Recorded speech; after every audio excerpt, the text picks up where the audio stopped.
গাড়িটা মুছছে গুলান যায় না, কইতে কইতে যায় ময়লা পরে এত। রাত্রে গাড়িটা কিন্তু ধুয়ে থুয়ে গেলাম, সকালবেলা আবার একই ময়লা। আসসালামু আলাইকুম স্যার। ওয়ালাইকুম আসসালাম। স্যার প্লিজ বসেন। চলো চলো তাড়াতাড়ি চলো। কি রে বুঝলাম না, স্যার দেশের মন মেজাজ খুবই খারাপ। মনে হয় ম্যাডামে থাবর টাবর দিছে, কারণ এবারে বোর মারি খেটে এমন করে।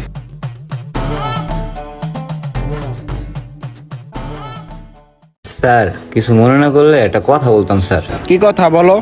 স্যার এই যে গত রোজার ঈদ আমার ছুটিটা দিলেন না, এদিকে কুরবানি ঈদ আয়া পড়লো, এই ঈদে যদি ছুটিটা দিতেন তাহলে স্যার আমার লাগে অনেক ভালো হইতো। তুমি না কিছুদিন আগে ছুটিতে গেলা?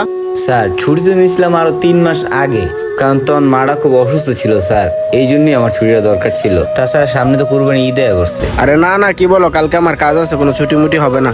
স্যার এই ঈদে একটু ছুটিটা দেন না স্যার, আমার মার কাছে যাওয়াটা খুব জরুরি আমার। এই জন্য